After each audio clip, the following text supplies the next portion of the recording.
ಓಂ ಶಾಂತಿ. ಇಂದಿನ ದಿನಾಂಕ 17/2/2025. ಪ್ರಾರ್ಥ ಮುರಳಿ ಬಾಪ್ತಾದ ಮಧುಬನ. ಮಧುರ ಮಕ್ಕಳೇ, ತಂದೆಯು ನಿಮ್ಮ ಅತಿಥಿಯಾಗಿ ಬಂದಿದ್ದಾರೆ ಅಂದಾಗ ನೀವು ಅವರನ್ನು ಆದರ ಮಾಡಬೇಕಾಗಿದೆ. ಹೇಗೆ ಪ್ರೀತಿಯಿಂದ ಕರೆದಿರೋ ಹಾಗೆಯೇ ಆದರವನ್ನು ಮಾಡಬೇಕಾಗಿದೆ, ನಿರಾಧಾರವಲ್ಲ. ಪ್ರಶ್ನೆ: ನೀವು ಮಕ್ಕಳಿಗೆ ಸದಾ ಯಾವ ನಶೆ ಇರಬೇಕೋ? ಒಂದು ವೇಳೆ ನಶೆ ಇಲ್ಲವೆಂದರೆ ಅವರಿಗೆ ಏನು ಹೇಳುತ್ತಾರೆ? ಉತ್ತರ: ಸರ್ವಶ್ರೇಷ್ಠ ವ್ಯಕ್ತಿಯು ಪತಿತ ಪ್ರಪಂಚದಲ್ಲಿ ನಮ್ಮ ಅತಿಥಿಯಾಗಿ ಬಂದಿದ್ದಾರೆ. ಈ ನಶೆಯು ಸದಾ ಏರಿರಬೇಕು. ಆದರೆ ನಂಬರ್ ವಾರ್ ಈ ನಶೆ ಏರುತ್ತದೆ. ಕೆಲವರು ತಂದೆಯ ಮಗುವಾಗಿ ನಂತರ ಸಂಶಯ ಬುದ್ಧಿಯವರಾಗಿ ಕೈಯನ್ನು ಬಿಟ್ಟು ಹೋಗುತ್ತಾರೆಂದರೆ ಅವರ ಅದೃಷ್ಟ ಆ ರೀತಿ ಇದೆ ಎಂದು ಹೇಳಲಾಗುತ್ತದೆ. ಓಂ ಶಾಂತಿ ಓಂ ಶಾಂತಿ ಎಂದು 2 ಬಾರಿ ಹೇಳಬೇಕಾಗಿದೆ. ಮಕ್ಕಳಿಗೆ ತಿಳಿದಿದೆ, ಒಬ್ಬರು ತಂದೆಯಾಗಿದ್ದಾರೆ, ಇನ್ನೊಬ್ಬರು ಸಹೋದರನಾಗಿದ್ದಾರೆ, ಇಬ್ಬರು ಒಟ್ಟಿಗೆ ಇದ್ದಾರಲ್ಲವೇ? ಭಗವಂತನಿಗೆ ಎಷ್ಟೊಂದು ಶ್ರೇಷ್ಠ ಮಹಿಮೆ ಮಾಡುತ್ತಾರೆ. ಆದರೆ ಗಾಡ್ ಫಾದರ್ ಎಂಬ ಶಬ್ದವು ಎಷ್ಟು ಸರಳವಾಗಿದೆ. ಕೇವಲ ಫಾದರ್ ಎಂದು ಹೇಳುವುದಿಲ್ಲ. ಗಾಡ್ ಫಾದರ್ ಶ್ರೇಷ್ಠಾತಿ ಶ್ರೇಷ್ಠನಾಗಿದ್ದಾರೆ. ಅವರ ಮಹಿಮೆಯೂ ಶ್ರೇಷ್ಠವಾಗಿದೆ. ಅವರನ್ನು ಪತಿತ ಪ್ರಪಂಚದಲ್ಲಿಯೇ ಕರೆಯುತ್ತಾರೆ. ಅವರೇ ಬಂದು ತಿಳಿಸುತ್ತಾರೆ. ಆದರೆ ಪತಿತ ಪಾವನ ಹೇಗೆ ಯಾವಾಗ ಬರುತ್ತಾರೆ ಎಂದು ಯಾರಿಗೂ ತಿಳಿದಿಲ್ಲ. ಅರ್ಧಕಲ್ಪ ಸತ್ಯಯುಗ ತ್ರೇತಾಯುಗದಲ್ಲಿ ಯಾರ ರಾಜ್ಯವಿತ್ತೋ ಹೇಗಾಯಿತೋ ಇದೂ ಸಹ ತಿಳಿದಿಲ್ಲ. ಪತಿತ ಪಾವನ ತಂದೆಯು ಅವಶ್ಯವಾಗಿ ಬರುತ್ತಾರೆ. ಅವರಿಗೆ ಕೆಲವರು ಪತಿತ ಪಾವನನೆಂದು, ಇನ್ನು ಕೆಲವರು ಮುಕ್ತಿದಾತನೆಂದು ಹೇಳುತ್ತಾರೆ. ಸ್ವರ್ಗದಲ್ಲಿ ಕರೆದುಕೊಂಡು ಹೋಗಿ ಎಂದು ಕರೆಯುತ್ತಾರೆ.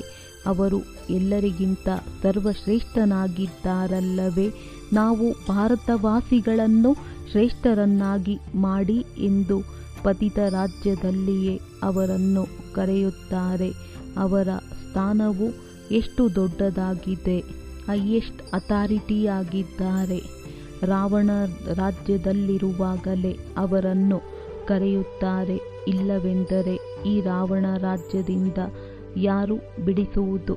ಇವೆಲ್ಲ ಮಾತುಗಳನ್ನು ನೀವು ಮಕ್ಕಳು ಕೇಳುತ್ತೀರಿ. ಅಂದ ಮೇಲೆ ನಶೆಯು ಏರಿರಬೇಕು.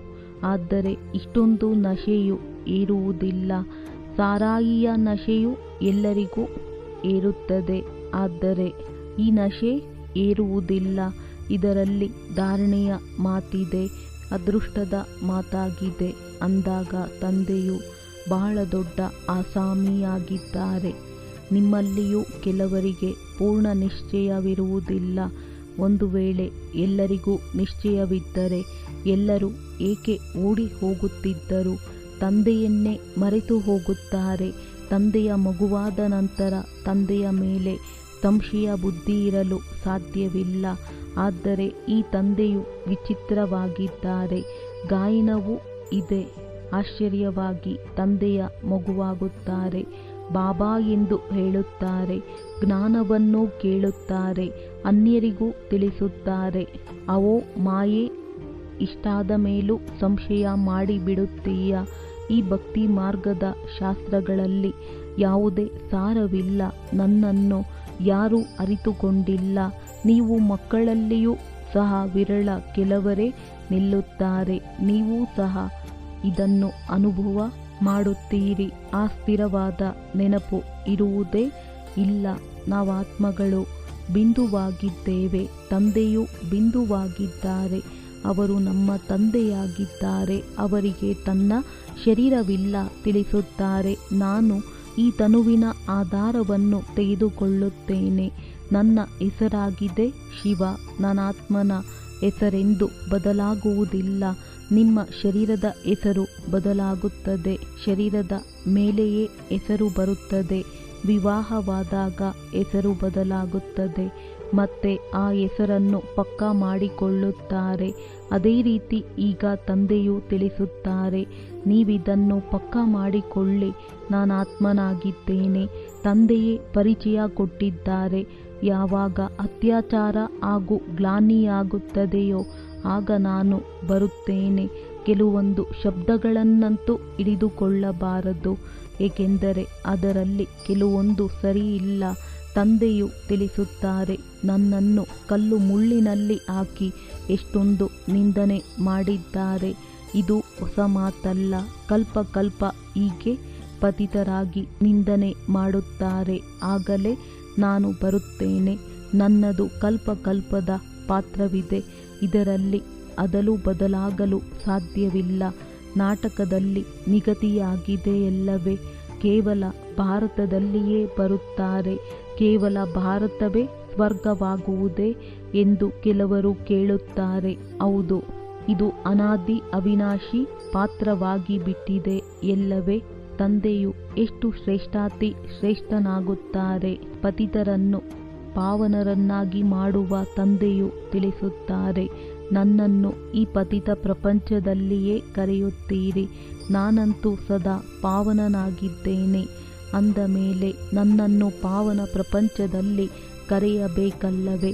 ಆದರೆ ಇಲ್ಲ, ಪಾವನ ಪ್ರಪಂಚದಲ್ಲಿ ತಂದೆಯನ್ನು ಕರೆಯುವ ಅವಶ್ಯಕತೆಯೇ ಇರುವುದಿಲ್ಲ. ಬಂದು ನಮ್ಮನ್ನು ಪಾವನ ಮಾಡಿ ಎಂದು ಪತಿತ ಪ್ರಪಂಚದಲ್ಲಿಯೇ ಕರೆಯುತ್ತಾರೆ. ನಾನು ಎಷ್ಟು ದೊಡ್ಡ ಅತಿಥಿಯಾಗಿದ್ದೇನೆ. ಅರ್ಧ ಕಲ್ಪದಿಂದ ನನ್ನನ್ನು ನೆನಪು ಮಾಡುತ್ತಾ ಬಂದಿದ್ದೀರಿ. ಇಲ್ಲಿ ಯಾವುದೇ ದೊಡ್ಡ ವ್ಯಕ್ತಿಯನ್ನು ಕರೆಯುತ್ತಾರೆಂದರೆ ಹೆಚ್ಚೆಂದರೆ 1-2 ವರ್ಷ ಕರೆಯುತ್ತಾರೆ. ಇಂಥವರು ಈ ವರ್ಷದಲ್ಲಿಲ್ಲವೆಂದರೆ ಇನ್ನೊಂದು ವರ್ಷದಲ್ಲಿ ಬರುತ್ತಾರೆ.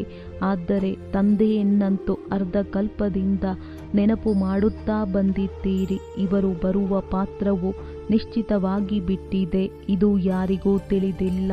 ಬಹಳ ಶ್ರೇಷ್ಠ ತಂದೆಯಾಗಿದ್ದಾರೆ.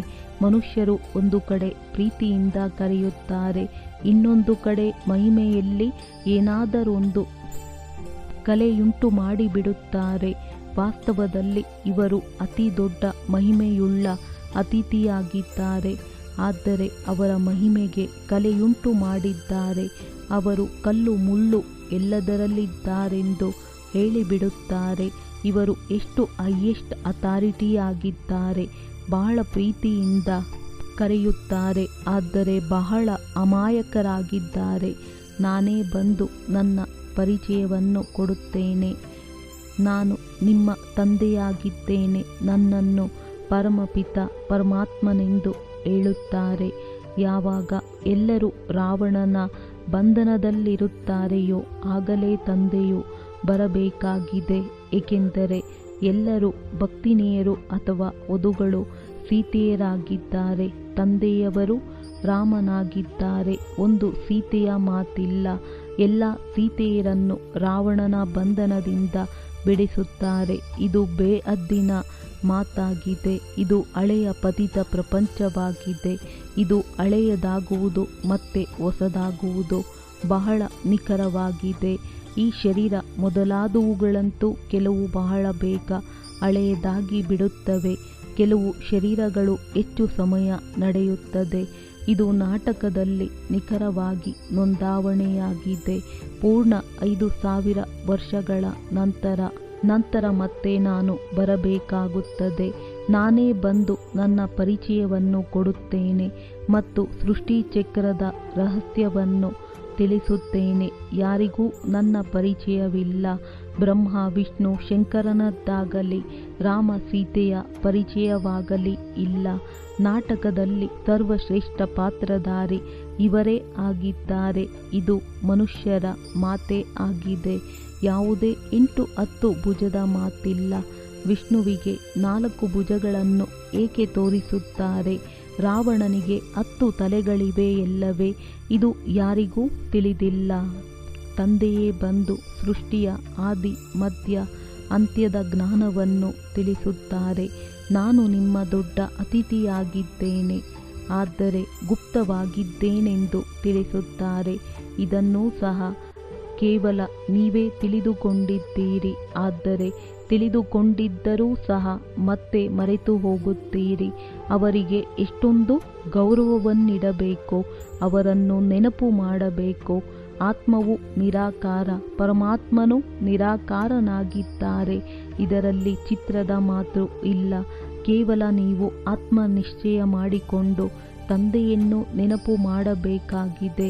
ದೇಹಾಭಿಮಾನವನ್ನು ಬಿಡಬೇಕಾಗಿದೆ. ನೀವು ಸದಾ ಅವಿನಾಶಿ ವಸ್ತುವನ್ನು ನೋಡಬೇಕು. ನೀವು ವಿನಾಶಿ ದೇಹವನ್ನೇಕೆ ನೋಡುತ್ತೀರಿ? ದೇಹಿ ಅಭಿಮಾನಿಗಳಾಗಿ ಇದರಲ್ಲಿಯೇ ಪರಿಶ್ರಮವಿದೆ. ಎಷ್ಟು ನೆನಪಿನಲ್ಲಿರುತ್ತೀರೋ ಅಷ್ಟು ಕರ್ಮಾತೀತ ಸ್ಥಿತಿಯನ್ನು ಪಡೆದು ಶ್ರೇಷ್ಠ ಪದವಿಯನ್ನು ಪಡೆಯುತ್ತೀರಿ. ತಂದೆಯು ಬಹಳ ಸಹಜವಾದ ಯೋಗ ಅರ್ಥಾತ್ ನೆನಪನ್ನು ಕಲಿಸುತ್ತಾರೆ. ಅನೇಕ ಪ್ರಕಾರದ ಯೋಗಗಳಿವೆ. ಆದ್ದರಿಂದ ನೆನಪು ಎಂಬುದು ಯಥಾರ್ಥ ಶಬ್ದವಾಗಿದೆ. ಪರಮಾತ್ಮ ತಂದೆಯನ್ನು ನೆನಪು ಮಾಡುವುದರಲ್ಲಿಯೇ ಪರಿಶ್ರಮವಿದೆ. ನಾನು ಇಷ್ಟು ಸಮಯ ನೆನಪಿನಲ್ಲಿದ್ದೇನೆಂದು ಕೆಲವರೇ ವಿರಳ ಸತ್ಯವನ್ನು ತಿಳಿಸುತ್ತಾರೆ. ನೆನಪು ಮಾಡುವುದೇ ಇಲ್ಲ. ಆದ್ದರಿಂದ ತಿಳಿಸಲು ಸಂಕೋಚವಾಗುತ್ತದೆ. ಇಡೀ ದಿನದಲ್ಲಿ 1 ಗಂಟೆ ನೆನಪಿನಲ್ಲಿರುತ್ತೇವೆಂದು ಬರೆಯುತ್ತಾರೆ. ಅಂದಾಗ ಸಂಕೋಚವಾಗಬೇಕಲ್ಲವೇ? ಇಂತಹ ತಂದೆ ಯಾರನ್ನು ದಿನರಾತ್ರಿ ನೆನಪು ಮಾಡಬೇಕೋ ಅವರನ್ನು ಕೇವಲ 1 ಗಂಟೆ ನೆನಪು ಮಾಡುತ್ತೇವೆ. ಇದರಲ್ಲಿ ಬಹಳ ಗುಪ್ತ ಪರಿಶ್ರಮವಿದೆ. ತಂದೆಯನ್ನು ಕರೆಯುತ್ತಾರೆ ಅಂದ ಮೇಲೆ ದೂರದಿಂದ ಬರುವವರು ಅತಿಥಿಯಾದರಲ್ಲವೇ? ತಂದೆಯು ತಿಳಿಸುತ್ತಾರೆ, ನಾನು ಹೊಸ ಪ್ರಪಂಚದ ಅತಿಥಿಯಾಗುವುದಿಲ್ಲ, ಹಳೆಯ ಪ್ರಪಂಚದಲ್ಲಿಯೇ ಆಗುತ್ತೇನೆ. ಬಂದು ಹೊಸ ಪ್ರಪಂಚದ ಸ್ಥಾಪನೆ ಮಾಡುತ್ತೇನೆ. ಇದು ಹಳೆಯ ಪ್ರಪಂಚವಾಗಿದೆ. ಇದನ್ನು ಸಹ ಯಾರೂ ಯಥಾರ್ಥವಾಗಿ ತಿಳಿದುಕೊಂಡಿಲ್ಲ. ಹೊಸ ಪ್ರಪಂಚದ ಕಾಲಾವಧಿಯನ್ನೇ ತಿಳಿದುಕೊಂಡಿಲ್ಲ. ಈ ಜ್ಞಾನವನ್ನು ನಾನೇ ಬಂದು ಕೊಡುತ್ತೇನೆ. ಮತ್ತೆ ನಾಟಕದನುಸಾರ ಈ ಜ್ಞಾನವು ಪ್ರಾಯಲೋಪವಾಗಿ ಬಿಡುತ್ತದೆ.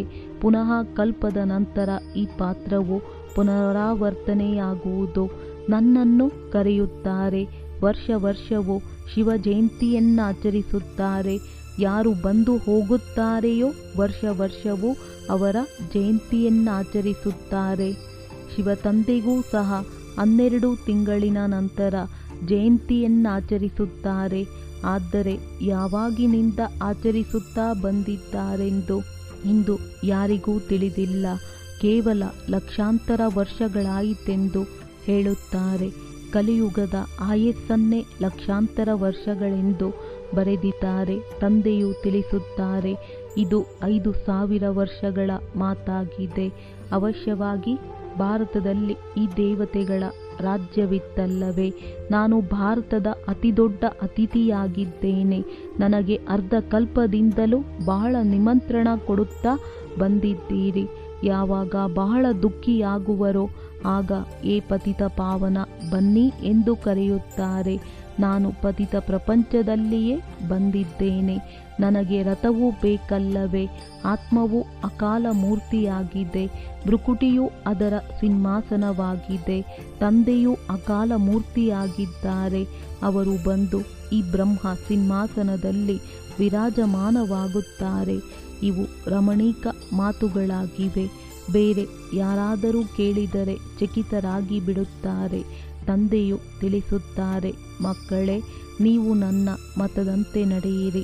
ಶಿವತಂದೆಯೇ ಮುರುಳಿಯನ್ನು ನುಡಿಸುತ್ತಾರೆ. ಶಿವತಂದೆಯು ಮತವನ್ನು ಕೊಡುತ್ತಾರೆಂದು ತಿಳಿಯಿರಿ. ಇವರು ಸಹ ಹೇಳುತ್ತಾರೆ, ನಾನೂ ಸಹ ಶಿವತಂದೆಯ ಮುರುಳಿಯನ್ನು ಕೇಳಿ ತಿಳಿಸುತ್ತೇನೆ. ಹೇಳುವವರಂತೂ ಶಿವತಂದೆಯಲ್ಲವೇ? ಇವರು ನಂಬರ್ 1 ಪೂಜ್ಯರಿಂದ ನಂಬರ್ 1 ಪೂಜಾರಿಯಾದರು. ಈಗ ಇವರೂ ಸಹ ಪುರುಷಾರ್ಥಿಯಾಗಿದ್ದಾರೆ. ಮಕ್ಕಳು ಯಾವಾಗಲೂ ನಮಗೆ ಶಿವತಂದೆಯ ಶ್ರೀಮತವು ಸಿಕ್ಕಿದೆ ಎಂದು ತಿಳಿಯಬೇಕು. ಒಂದು ವೇಳೆ ಯಾವುದೇ ಉಲ್ಟಾ ಮಾತಾದರೂ ಸಹ ಅದನ್ನು ಸರಿ ಮಾಡಿಬಿಡುತ್ತಾರೆ. ಈ ಅಟೂಟ ನಿಶ್ಚಯವಿದ್ದಾಗ ಶಿವತಂದೆಯು ಜವಾಬ್ದಾರನಾಗಿರುತ್ತಾರೆ. ಇದು ನಾಟಕದಲ್ಲಿ ನಿಗದಿಯಾಗಿದೆ. ವಿಘ್ನಗಳಂತೂ ಬಂದೇ ಬರುತ್ತವೆ. ಬಹಳ ಕಠಿಣವಾದ ವಿಘ್ನಗಳು ಬರುತ್ತವೆ. ತಮ್ಮ ಮಕ್ಕಳಿಂದಲೂ ವಿಘ್ನಗಳು ಬರುತ್ತವೆ. ಆದ್ದರಿಂದ ಯಾವಾಗಲೂ ಶಿವತಂದೆಯು ತಿಳಿಸುತ್ತಾರೆಂದು ತಿಳಿಯಿರಿ. ಆಗ ನೆನಪಿರುವುದು. ಈ ಬ್ರಹ್ಮ ತಂದೆಯು ಮತವನ್ನು ಕೊಡುತ್ತಾರೆಂದು ಕೆಲವು ಮಕ್ಕಳು ತಿಳಿಯುತ್ತಾರೆ. ಆದರೆ ಇಲ್ಲ, ಶಿವತಂದೆಯೇ ಜವಾಬ್ದಾರನಾಗಿದ್ದಾರೆ. ಆದರೆ ಮಕ್ಕಳಲ್ಲಿ ದೇಹಾಭಿಮಾನವಿರುವ ಕಾರಣ ಪದೇ ಪದೇ ಬ್ರಹ್ಮರವರನ್ನೇ ನೋಡುತ್ತಿರುತ್ತಾರೆ. ಶಿವತಂದೆಯು ಎಷ್ಟು ದೊಡ್ಡ ಅತಿಥಿಯಾಗಿದ್ದಾರೆ. ಆದರೂ ಸಹ ಇದು ಯಾರಿಗೂ ತಿಳಿದಿಲ್ಲ. ನಿರಾಕಾರನನ್ನು ಹೇಗೆ ಅರ್ಥ ಮಾಡಿಕೊಳ್ಳುವುದು ಅಥವಾ ತಿಳಿದುಕೊಳ್ಳುವುದು ಎಂಬುದೇನೂ ಗೊತ್ತಿಲ್ಲ. ತಂದೆಯಂತೂ ಎಂದೂ ರೋಗಿಯಾಗುವುದಿಲ್ಲ. ರೋಗ ಇತ್ಯಾದಿ ಎಲ್ಲದಕ್ಕೂ ಇವರು ಕಾರಣವೆಂದು ತಿಳಿಸುತ್ತಾರೆ. ಆದರೆ ಇವರಲ್ಲಿ ಯಾರಿದ್ದಾರೆ ಎಂದು ಅವರಿಗೇನು ಗೊತ್ತು? ನೀವು ಮಕ್ಕಳೂ ಸಹ ನಂಬರ್ ವಾರ್ ತಿಳಿದುಕೊಂಡಿದ್ದೀರಿ. ಅವರು ಎಲ್ಲ ಆತ್ಮಗಳ ತಂದೆಯಾಗಿದ್ದಾರೆ ಮತ್ತು ಇವರು ಈ ಪ್ರಜಾಪಿತನು ಮನುಷ್ಯರ ತಂದೆಯಾಗಿದ್ದಾರೆ ಅಂದಾಗ ಇವರಿಬ್ಬರೂ ಬಾಪ್ತಾದ ಎಷ್ಟು ದೊಡ್ಡ ಅತಿಥಿಗಳಾಗಿ ಬಿಟ್ಟರು. ಏನೆಲ್ಲವೂ ಆಗುತ್ತದೆಯೋ ಎಲ್ಲವೂ ನಾಟಕದಲ್ಲಿ ನಿಗದಿಯಾಗಿದೆ. ನಾನೂ ಸಹ ನಾಟಕದ ಬಂಧನದಲ್ಲಿ ಬಂಧಿತನಾಗಿದ್ದೇನೆ. ನಿಗದಿಯಾಗಿಲ್ಲದೆ ಏನನ್ನೂ ನಾನು ಮಾಡಲು ಸಾಧ್ಯವಿಲ್ಲ. ಮಾಯೆಯೂ ಸಹ ಬಹಳ ಪ್ರಬಲವಾಗಿದೆ. ರಾಮ ಮತ್ತು ರಾವಣ ಇಬ್ಬರ ಪಾತ್ರವೂ ಇದೆ ನಾಟಕದಲ್ಲಿ. ರಾವಣನು ಚೈತನ್ಯವಾಗಿದ್ದರೆ ನಾನೂ ಸಹ ನಾಟಕದನುಸಾರ ಬರುತ್ತೇನೆಂದು ಹೇಳುತ್ತಿದ್ದನು. ಇದು ದುಃಖ ಮತ್ತು ಸುಖದ ಆಟವಾಗಿದೆ. ಸುಖವು ಹೊಸ ಪ್ರಪಂಚದಲ್ಲಿಯೂ ದುಃಖವು ಹಳೆಯ ಪ್ರಪಂಚದಲ್ಲಿಯೂ ಇದೆ. ಹೊಸ ಪ್ರಪಂಚದಲ್ಲಿ ಕೆಲವರೇ ಮನುಷ್ಯರು. ಹಳೆಯ ಪ್ರಪಂಚದಲ್ಲಿ ಎಷ್ಟೊಂದು ಮಂದಿ ಆಗಿಬಿಟ್ಟಿದ್ದಾರೆ. ಪತಿತ ಪಾವನ ತಂದೆಯನ್ನು ಬಂದು ಪಾವನ ಪ್ರಪಂಚವನ್ನಾಗಿ ಮಾಡಿ ಎಂದು ಕರೆಯುತ್ತಾರೆ. ಏಕೆಂದರೆ ಪಾವನ ಪ್ರಪಂಚದಲ್ಲಿ ಬಹಳ ಸುಖವಿತ್ತು. ಆದ್ದರಿಂದಲೇ ಕಲ್ಪಕಲ್ಪವೂ ಕರೆಯುತ್ತಾರೆ. ತಂದೆಯು ಎಲ್ಲರಿಗೆ ಸುಖವನ್ನು ಕೊಟ್ಟು ಹೋಗುತ್ತಾರೆ. ಈಗ ಪುನಃ ಪಾತ್ರವು ಪುನರಾವರ್ತನೆಯಾಗುತ್ತದೆ. ಸಂಪೂರ್ಣ ಪ್ರಪಂಚವೆಂದು ಸಮಾಪ್ತಿಯಾಗುವುದಿಲ್ಲ. ಸಮಾಪ್ತಿಯಾಗುವುದು ಅಸಂಭವವಾಗಿದೆ. ಸಮುದ್ರವು ಪ್ರಪಂಚದಲ್ಲಿಯೇ ಇದೆಯಲ್ಲವೇ? ಈ ಮೂರನೆಯ ಮಹಡಿಯೂ ಇದೆಯಲ್ಲವೇ? ಜಲಮಯವಾಗುತ್ತದೆ, ನೀರು ನೀರಾಗಿ ಬಿಡುತ್ತದೆ ಎಂದು ಹೇಳುತ್ತಾರೆ. ಆದರೂ ಸಹ ಭೂಮಿಯೂ ಇದೆಯಲ್ಲವೇ? ನೀರೂ ಇದೆ. ಭೂಮಿ ಇರುವ ಭಾಗವು ಸಂಪೂರ್ಣ ವಿನಾಶವಾಗಲು ಸಾಧ್ಯವಿಲ್ಲ. ನೀರೂ ಸಹ ಇದೇ ಭಾಗದಲ್ಲಿರುತ್ತದೆ. ಎರಡನೇ ಮತ್ತು ಮೂರನೇ ಅಂತಸ್ತು ಸೂಕ್ಷ್ಮವತನ ಮತ್ತು ಮೂಲವತನದಲ್ಲಿ ನೀರಿರುವುದಿಲ್ಲ. ಇದು ಬೇಹದ್ದಿನ ಸೃಷ್ಟಿಯ 3 ಅಂತಸ್ತುಗಳಾಗಿವೆ. ಯಾವುದನ್ನು ನೀವು ಮಕ್ಕಳ ವಿನಃ ಯಾರೂ ತಿಳಿದುಕೊಂಡಿಲ್ಲ. ಈ ಖುಷಿಯ ಮಾತನ್ನು ಎಲ್ಲರಿಗೆ ಖುಷಿಯಿಂದ ತಿಳಿಸಬೇಕಾಗಿದೆ. ಯಾರು ಪೂರ್ಣ ತೇರ್ಗಡೆಯಾಗುವರೋ ಅವರದ್ದು ಅತೀಂದ್ರಿಯ ಸುಖವೆಂದು ಗಾಯನವಿದೆ. ಯಾರು ದಿನರಾತ್ರಿ ಸೇವೆಯಲ್ಲಿ ತತ್ಪರರಾಗಿರುತ್ತಾರೆ, ಸೇವೆಯನ್ನೇ ಮಾಡುತ್ತಿರುತ್ತಾರೆಯೋ ಅವರಿಗೆ ಬಹಳ ಖುಷಿ ಇರುತ್ತದೆ. ಕೆಲವು ಇಂತಹ ದಿನಗಳೂ ಬರುತ್ತವೆ. ಮನುಷ್ಯರು ರಾತ್ರಿಯ ಸಮಯದಲ್ಲಿಯೇ ಎದ್ದಿರುತ್ತಾರೆ. ಆದರೆ ಆತ್ಮವು ಸುಸ್ತಾಗುವ ಕಾರಣ ಮಲಗಬೇಕಾಗುತ್ತದೆ. ಆತ್ಮವು ವಿಶ್ರಮಿಸುವುದರಿಂದ ಶರೀರವು ಮಲಗುತ್ತದೆ. ಆತ್ಮವು ಮಲಗದಿದ್ದರೆ ಶರೀರವು ಮಲಗುವುದಿಲ್ಲ. ಆತ್ಮವೇ ಸುಸ್ತಾಗುತ್ತದೆ. ಇಂದು ನಾವು ಸುಸ್ತಾಗಿ ಬಿಟ್ಟಿದ್ದೇನೆ ಎಂದು ಯಾರು ಹೇಳಿದರು? ಆತ್ಮ, ನೀವು ಮಕ್ಕಳು ಆತ್ಮ ಅಭಿಮಾನಿಯಾಗಿರಬೇಕು. ಇದರಲ್ಲಿಯೇ ಪರಿಶ್ರಮವಿದೆ. ತಂದೆಯನ್ನು ನೆನಪು ಮಾಡುವುದಿಲ್ಲ, ದೇಹಿ ಅಭಿಮಾನಿಯಾಗಿರುವುದಿಲ್ಲ.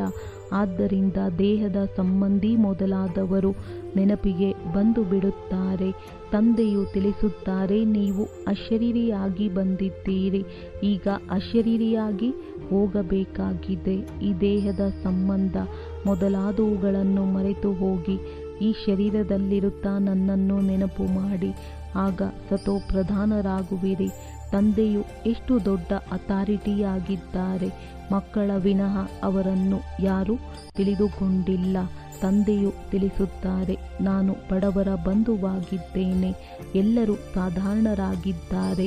ಪತಿತ ಪಾವನ ತಂದೆಯೂ ಬಂದಿದ್ದಾರೆಂಬುದನ್ನು ಅರಿತುಕೊಂಡರೆ ಇಲ್ಲಿ ಎಷ್ಟು ಜನಸಂದಣಿಯಾಗುವುದೋ ಗೊತ್ತಿಲ್ಲ. ದೊಡ್ಡ ವ್ಯಕ್ತಿಗಳು ಬರುತ್ತಾರೆಂದರೆ ಎಷ್ಟೊಂದು ಜನಸಂದಣಿ ಸೇರುತ್ತದೆ. ಅಂದಾಗ ನಾಟಕದಲ್ಲಿ ಇವರ ಪಾತ್ರವೇ ಗುಪ್ತವಾಗಿರುವುದಾಗಿದೆ.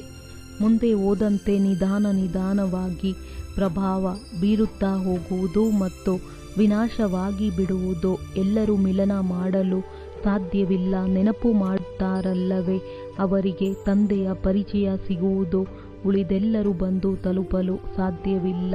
ಹೇಗೆ ಬಂಧನದಲ್ಲಿರುವ ಮಕ್ಕಳು ಮಿಲನ ಮಾಡುವುದಕ್ಕೆ ಆಗುವುದಿಲ್ಲ. ಎಷ್ಟೊಂದು ಅತ್ಯಾಚಾರಗಳನ್ನು ಸಹನೆ ಮಾಡುತ್ತಾರೆ. ಮನುಷ್ಯರು ವಿಕಾರಗಳನ್ನು ಬಿಡುವುದಿಲ್ಲ. ಸೃಷ್ಟಿಯು ಹೇಗೆ ನಡೆಯುತ್ತದೆ ಎಂದು ಕೇಳುತ್ತಾರೆ. ಅರೆ, ಸೃಷ್ಟಿಯ ಜವಾಬ್ದಾರಿಯು ತಂದೆಯ ಮೇಲಿದೆಯೋ ಅಥವಾ ನಿಮ್ಮ ಮೇಲೋ? ತಂದೆಯನ್ನರಿತುಕೊಂಡರೆ ಮತ್ತೆ ಇಂತಹ ಪ್ರಶ್ನೆಗಳನ್ನು ಕೇಳುವುದಿಲ್ಲ. ಆದ್ದರಿಂದ ತಿಳಿಸಿ, ಮೊದಲು ತಂದೆಯನ್ನರಿತುಕೊಳ್ಳಿ, ಆಗ ಮತ್ತೆಲ್ಲರನ್ನು ಅರಿತುಕೊಳ್ಳುತ್ತೀರಿ. ತಿಳಿಸುವ ಯುಕ್ತಿಯೂ ಬೇಕು. ಒಳ್ಳೆಯದು. ಮಧುರಾತಿ ಮಧುರ ಅಗಲಿ ಹೋಗಿ ಮರಳಿ ಸಿಕ್ಕಿರುವ ಮಕ್ಕಳ ಪ್ರತಿ ಮಾತ್ಪಿತಾ ಬಾಪ್ದಾದರವರ ನೆನಪು, ಪ್ರೀತಿ ಹಾಗೂ ಸುಪ್ರಭಾತ. ಆತ್ಮಿಕ ತಂದೆಯ ಆತ್ಮಿಕ ಮಕ್ಕಳಿಗೆ ನಮಸ್ತೆ. ಸದಾ ಹೈಯೆಸ್ಟ್ ಅಥಾರಿಟಿ ತಂದೆಯ ನೆನಪಿನಲ್ಲಿರಬೇಕಾಗಿದೆ. ವಿನಾಶಿ ದೇಹವನ್ನು ನೋಡದೆ ದೇಹಿ ಅಭಿಮಾನಿಯಾಗಿರುವ ಪರಿಶ್ರಮ ಪಡಬೇಕಾಗಿದೆ. ನೆನಪಿನ ಸತ್ಯವಾದ ಚಾರ್ಟನ್ನು ಇಡಬೇಕಾಗಿದೆ. ಹಗಲು ರಾತ್ರಿ ಸೇವೆಯಲ್ಲಿ ತತ್ಪರರಾಗಿದ್ದು ಅಪಾರ ಖುಷಿಯಲ್ಲಿರಬೇಕಾಗಿದೆ. 3 ಲೋಕಗಳ ರಹಸ್ಯವನ್ನು ಎಲ್ಲರಿಗೆ ಖುಷಿಯಿಂದ ತಿಳಿಸಬೇಕಾಗಿದೆ. ಶಿವತಂದೆಯು ಯಾವ ಶ್ರೀಮತವನ್ನು ಕೊಡುತ್ತಾರೆಯೋ ಅದರಲ್ಲಿ ಅಟೂಟ ನಿಶ್ಚಯವನ್ನಿಟ್ಟುಕೊಂಡು ನಡೆಯಬೇಕಾಗಿದೆ. ಯಾವುದೇ ವಿಘ್ನಗಳು ಬಂದಾಗ ಗಾಬರಿಯಾಗಬಾರದು. ಶಿವತಂದೆಯು ಜವಾಬ್ದಾರನಾಗಿದ್ದಾರೆ. ಆದ್ದರಿಂದ ಸಂಶಯವು ಬಾರದಿರಲಿ. ವರದಾನ: ಶ್ರೇಷ್ಠ ವೇಳೆಯ ಆಧಾರದ ಮೇಲೆ ಸರ್ವ ಪ್ರಾಪ್ತಿಗಳ ಅಧಿಕಾರದ ಅನುಭವ ಮಾಡುವಂತಹ ಪದಮಾಪದಂ ಭಾಗ್ಯಶಾಲಿ ಭವ. ಯಾರು ಶ್ರೇಷ್ಠ ವೇಳೆಯಲ್ಲಿ ಜನ್ಮ ಪಡೆದ ಭಾಗ್ಯಶಾಲಿ ಮಕ್ಕಳಿದ್ದಾರೆ, ಅವರು ಕಲ್ಪದ ಮೊದಲಿನ ಟಚಿಂಗ್ನ ಆಧಾರದ ಮೇಲೆ ಜನ್ಮದಿಂದಲೇ ನನ್ನತನದ ಅನುಭವ ಮಾಡುತ್ತಾರೆ. ಅವರು ಜನ್ಮ ಪಡೆದೊಡನೆ ಎಲ್ಲ ಆಸ್ತಿಗೆ ಅಧಿಕಾರಿಯಾಗಿರುತ್ತಾರೆ. ಹೇಗೆ ಬೀಜದಲ್ಲಿ ಇಡೀ ವೃಕ್ಷದ ಸಾರ ಅಡಗಿರುತ್ತದೆ, ಆ ರೀತಿ ಮೊದಲನೇ ನಂಬರ್ನಲ್ಲಿ ಬರುವ ಆತ್ಮಗಳು ಬಂದೊಡನೆ ಸರ್ವ ಸ್ವರೂಪದ ಪ್ರಾಪ್ತಿಯ ಖಜಾನೆಯ ಅನುಭವಿಯಾಗಿ ಬಿಡುತ್ತಾರೆ. ಅವರು ಎಂದೂ ಸಹ ಈ ರೀತಿ ಹೇಳಲ್ಲ, ಸುಖದ ಅನುಭವವಾಗುತ್ತದೆ, ಆದರೆ ಶಾಂತಿಯ ಅನುಭವ ಆಗುವುದಿಲ್ಲ. ಶಾಂತಿಯ ಅನುಭವವಾಗುತ್ತದೆ, ಆದರೆ ಸುಖ ಅಥವಾ ಶಕ್ತಿಯ ಅನುಭವ ಆಗುವುದಿಲ್ಲ ಎಂದು ಸರ್ವ ಅನುಭವಗಳಿಂದ ಸಂಪನ್ನರಾಗಿರುತ್ತಾರೆ. ಸ್ಲೋಗನ್: ತಮ್ಮ ಪ್ರಸನ್ನತೆಯ ಛಾಯೆಯ ಶೀತಲತೆಯ ಅನುಭವ ಮಾಡಲು ನಿರ್ಮಲ ಮತ್ತು ನಿರ್ಮಾಣರಾಗಿ. ಅವ್ಯಕ್ತ ಸೂಚನೆ: ಏಕಾಂತ ಪ್ರಿಯರಾಗಿ ಏಕತೆ ಮತ್ತು ಏಕಾಗ್ರತೆಯನ್ನು ತಮ್ಮದಾಗಿಸಿಕೊಳ್ಳಿ. ಸರ್ವ ಸಂಬಂಧ, ಸರ್ವ ರಸಗಳನ್ನು ಒಬ್ಬರಿಂದ ತೆಗೆದುಕೊಳ್ಳುವವರೇ ಏಕಾಂತ ಪ್ರಿಯರಾಗಲು ಸಾಧ್ಯವಿಲ್ಲ. ಯಾವಾಗ ಒಬ್ಬರ ಮೂಲಕ ಸರ್ವ ರಸಗಳು ಪ್ರಾಪ್ತಿಯಾಗುತ್ತದೆ, ಆಗ ಅನೇಕ ಕಡೆ ಹೋಗುವ ಅವಶ್ಯಕತೆ ಏನಿದೆ? ಕೇವಲ ಒಂದು ಶಬ್ದವು ನೆನಪಿದ್ದರೆ ಅದರಲ್ಲಿ ಇಡೀ ಜ್ಞಾನವು ಬಂದು ಬಿಡುತ್ತದೆ. ಸ್ಮೃತಿಯೂ ಸಹ ಬಂದು ಬಿಡುತ್ತದೆ. ಸಂಬಂಧವೂ ಬಂದು ಬಿಡುತ್ತದೆ. ಸ್ಥಿತಿಯೂ ಸಹ ಬಂದು ಬಿಡುತ್ತದೆ. ಮತ್ತು ಜೊತೆಯಲ್ಲಿ ಏನು ಪ್ರಾಪ್ತಿಯಾಗುವುದೋ ಅದು ಸಹ ಆ ಒಂದು ಶಬ್ದದಿಂದ ಸ್ಪಷ್ಟವಾಗಿ ಬಿಡುತ್ತದೆ. ಒಬ್ಬರ ನೆನಪು, ಸ್ಥಿತಿ, ಏಕರಸ ಮತ್ತು ಜ್ಞಾನವು ಎಲ್ಲವೂ ಒಬ್ಬರ